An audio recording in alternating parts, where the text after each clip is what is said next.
As individuals, we are strong, but as a community, we are powerful. Tell me what you need, and I'll do what I can. Who are we? MSI. Who are we? MSI. Who are we? MSI. 3, 2, 1. What's up, familia? You already know this is Alan Ruelas. We're in season 4. I said season 2 last time, but I caught that. It's season 4, episode 2, with none other than Rudy Orozco. And for y'all who are not aware, Rudy Orozco is from the area of Pomona. And I say that because we're proud to be from where we're from, right? Yeah. I say that also because it's a great honor to introduce Rudy. Rudy represents a lot of what I, often advocate for. If you want to talk a little bit about your background, and then we'll get right into it, Rudy. Cool. So currently I'm in my senior year. I'm a human services major with concentration in mental health.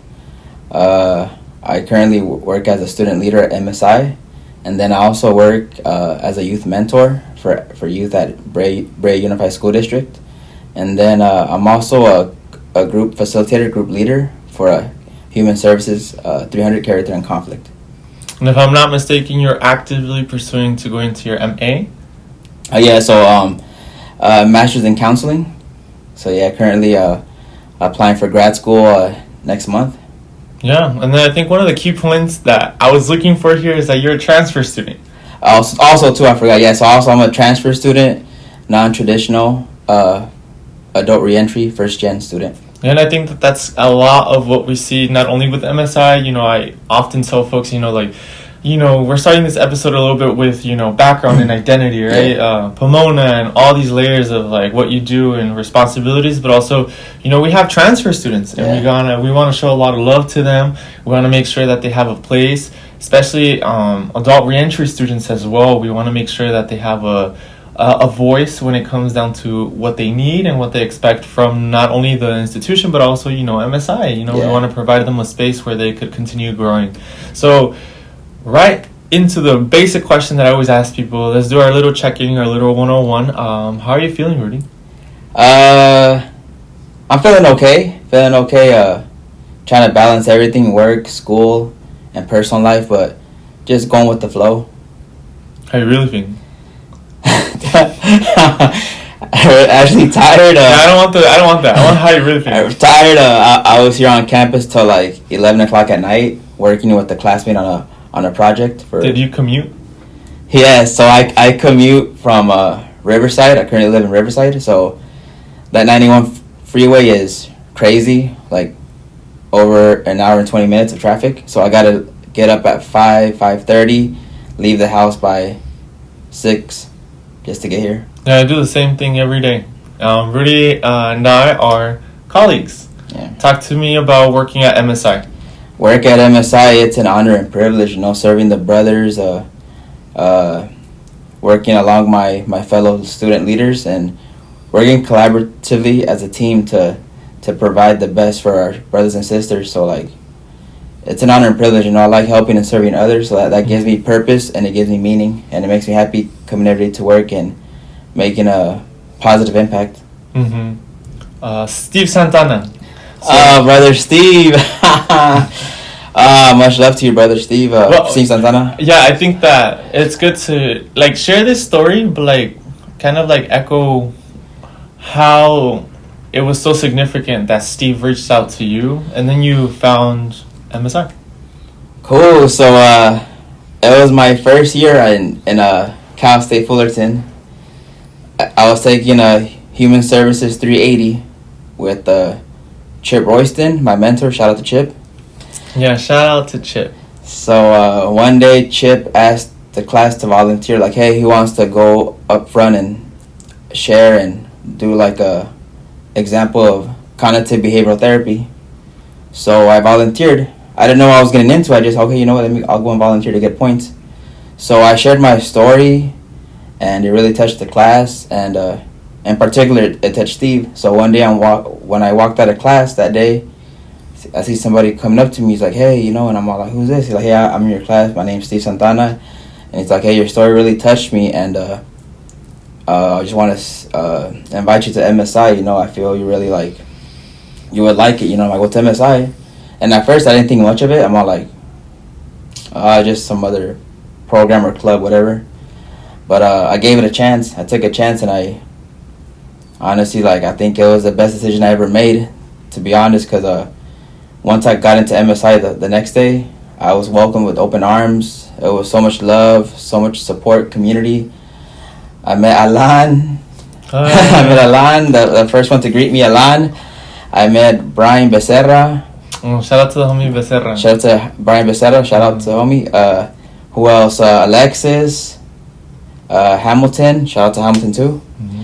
And ever since that, I found a safe space, a home, a place where I belong. And I don't know, like MSI has been such a support system in my journey through higher ed.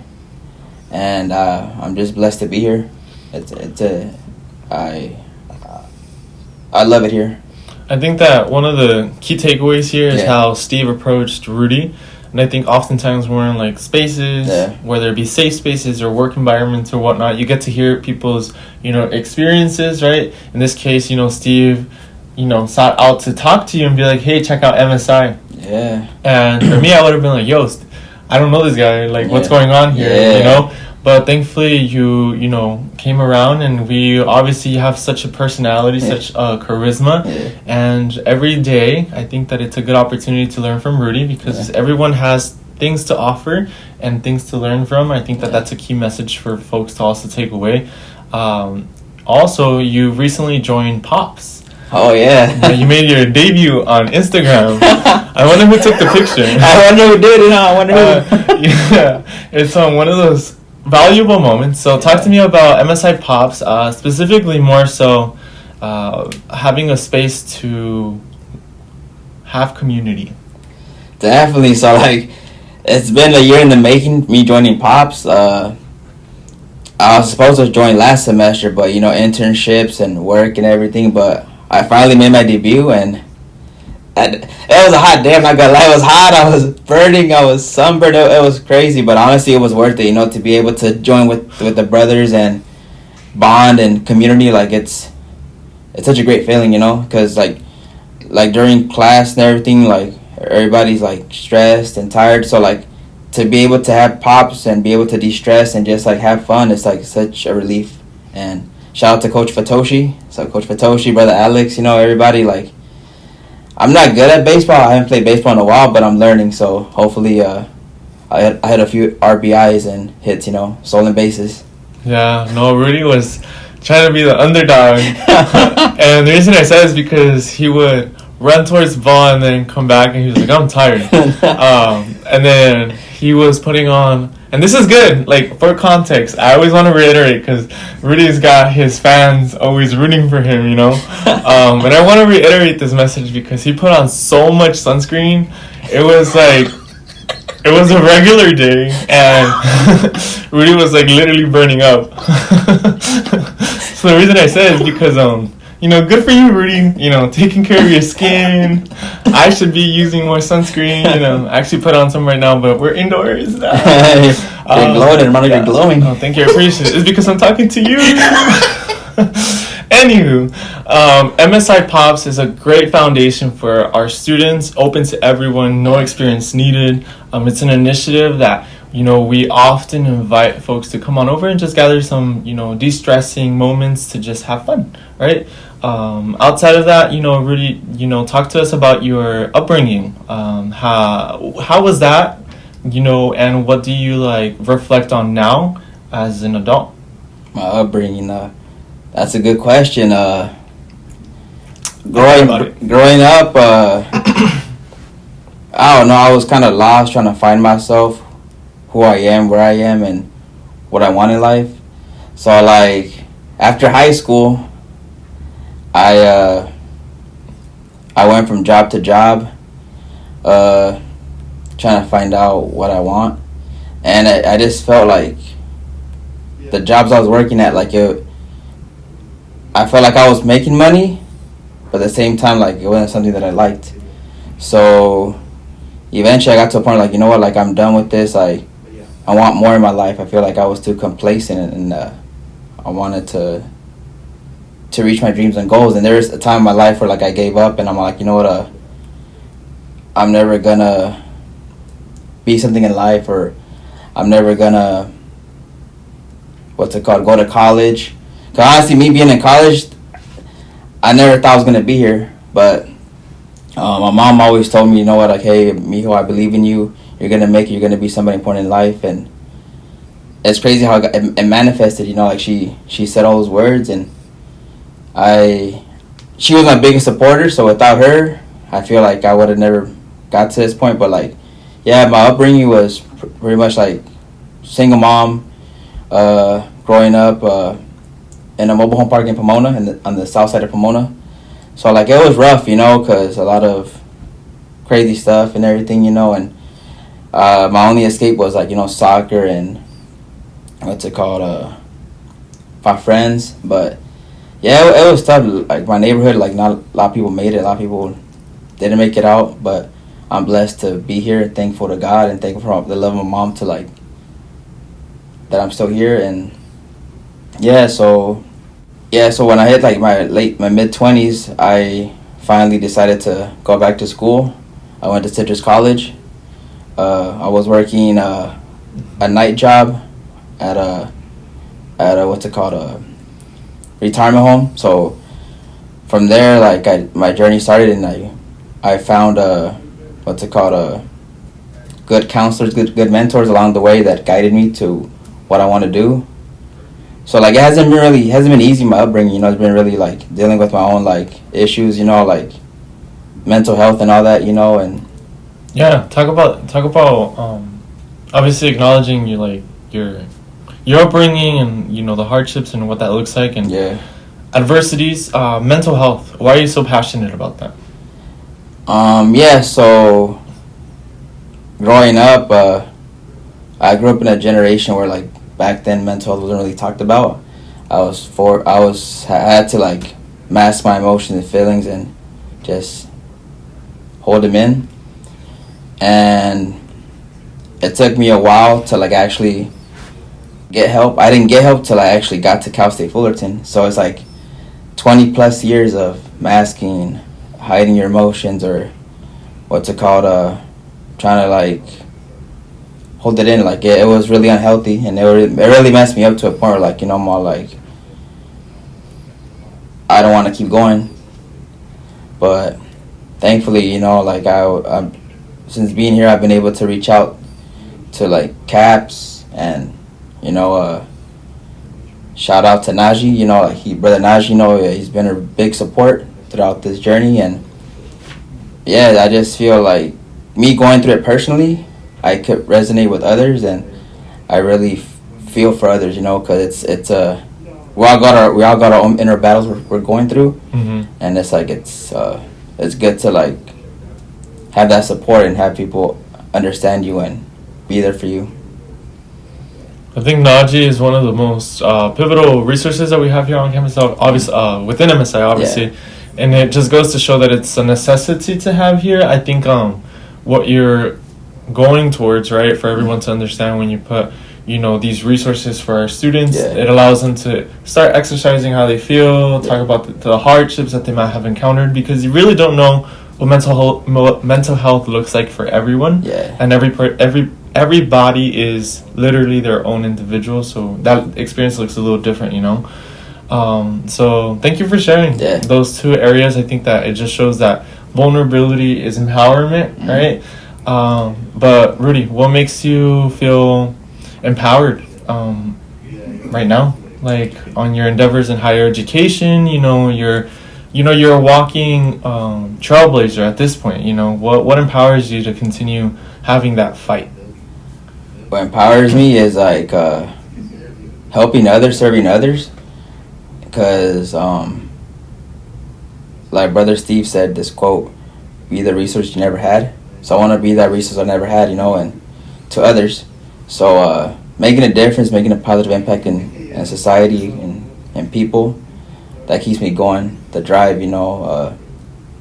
I want to make sure I help out as many people as I can, and also like make a positive impact, because I feel like after many years of my life, like I said earlier, trying to find who I am, what I am, what's my purpose on this earth, I could finally say like now I found that purpose and I found my why and my reason. My reason is to serve others and help others and make a positive impact. So what drives me is like my mom's support and also my drive and will to like help others and make a positive impact. Yeah, and from my understanding, you're part of Aware. With your colleague or friend. Yeah. So Jessica, shout out to Jessica, our president. Yeah. Talk to us about Aware and like the friendship you have with Jessica.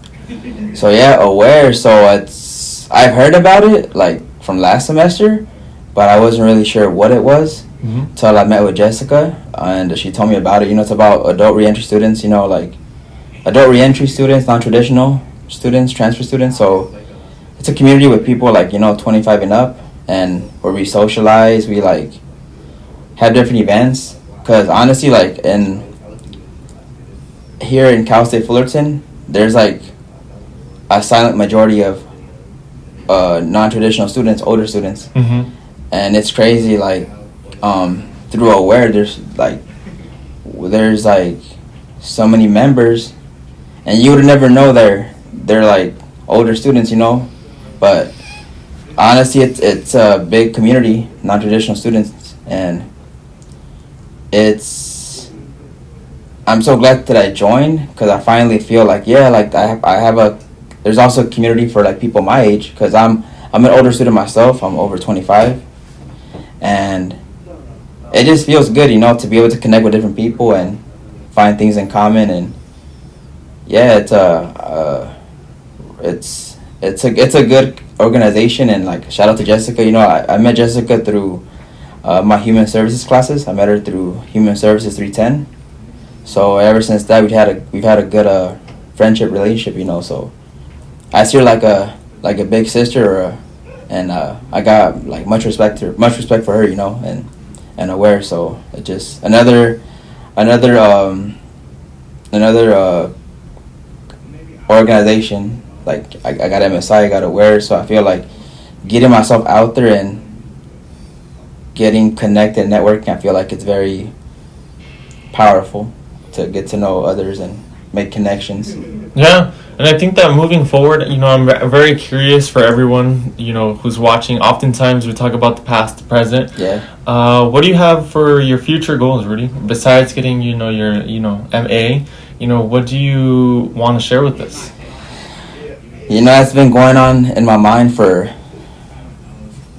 actually like this summer and the beginning of the semester. So like the ideal situation would be working at MSI as a counselor. I want to give back to MSI. I feel like MSI has done so much for me and been so like supportive throughout my higher ed journey that the ideal situation would be working at MSI as a counselor or being like an LMFT.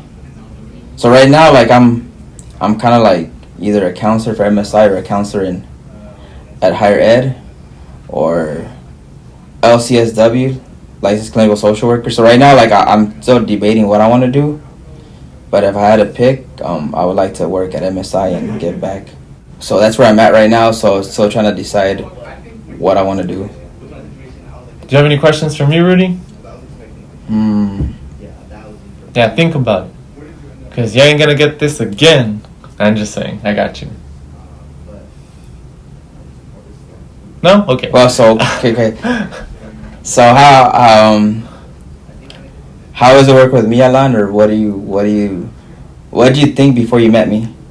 Well, that's two questions. Yeah. I want to have the time to elaborate on Rudy's, and I want to set the record straight, right? Because I don't like when people talk for you. I like when you speak for yourself. Yeah. First thing foremost, right? Working with Rudy is really interesting, and I say that because, we have a lot in common. It's really funny. But I say that because it's kind of like an older brother or sibling type of vibe, know? And so it's very nice to be able to work with someone that is like you in a way, because you're able to then see a lot of what we call, growth, right? Yeah. I like to then work with folks so I can see who they are rather than just have like a professional demeanor all the time, because it becomes very transactional. Mm-hmm. So I think that working with Rudy has been very honorable. I think that it's a good opportunity to learn about someone's culture, someone's history, someone's values, right? So I think that waking up and going to work in the morning with Rudy, he's always smiling, always making sure that he provides a welcoming environment. What more can I ask for, right? If I'm not available, whether for circumstances I can't be on the clock or I have to reschedule, you know, I trust that Rudy will provide great support for those that are incoming MSI, you know, brothers and sisters, or just those who are then asking questions, right? You know, we often have tours and we bring other colleges or high schools, so Rudy's always one to take the initiative to be very much supportive, and I think the word here is empathetic with other people's experiences. You know, he does have a background in Huser, and I say that because oftentimes I do give him a hard time for, you know, making sure that he crosses his T's and dots his I's and make sure he learns from the things that we talk about. But I think that I have a lot of respect for him, and I think that when I first met you, I was like, who is this guy? And I'll just leave it at that, you know? But I kind of had familiarity, you know, friendly smile goes a long way. Yeah. Thank you so much, Ronald. It means a lot to me. Thank you. Yeah, continue advocating for the things that you're passionate about. But I think one of the areas where we started off with was your, you know, it's kind of like your resume, what you're building, what you're doing, right? All these, I'm very happy to hear that you're doing all these leadership roles, because it's very important. We all have, you know, peers who work in different avenues. In MSI, we have some brothers who are already like working teachers, which is cool. Talk to me about working at Brea, just briefly, like your experience working with kids. What is that like for you? You know, it's crazy because I never imagined myself working with kids. I never thought, but it's crazy. It all comes full circle because my mom used to work with kids, and it's like, it's crazy. Now I'm working with kids too. So working with kids, it's been a blessing, and I love what I do. Like I said, I want to give back to the kids and be that mentor I never had. So like being able to listen to them, play sports, help them with homework, like I wish I had that when I was growing up, you know, and just like goes back to giving back and helping out and being that positive role model for the youth, because I feel like the youth, they're the next generation coming up, so we got to make sure like we are there to support them and to provide them a positive environment. Yeah, I definitely agree. I mean, I grew up in the area of Fontana, and we here and there, you know how the city is divided in different sections. There's areas in the city that, you know, have a lot of wealth, and they have all these like cool opportunities. At least in my high school and middle school days, yes, there was, you know, after school programs, but it wasn't necessarily as, you know, as much as I would have wanted to be all inclusive, right? Usually it was already designated for like avid kids, right? So it was like the great get greater, right? And then the kids that didn't really have like those upbringings with like these opportunities, it was kind of like, what do you do with this? And I'm like, do you study more? Do you not study more? Like, it's just like a never ending like circle. But it's good to hear that we're breaking those cycles. And at least for the low income areas, or those of which we need to then provide services, in general, the area that you're working with is very beneficial for the youth, you know? So, Rudy, another follow-up question. Talk to me about your passion regarding being a chef.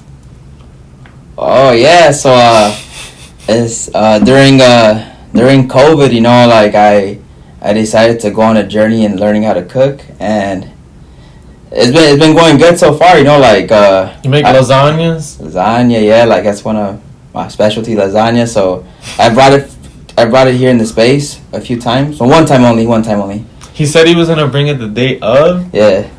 And he brought it 2 months later?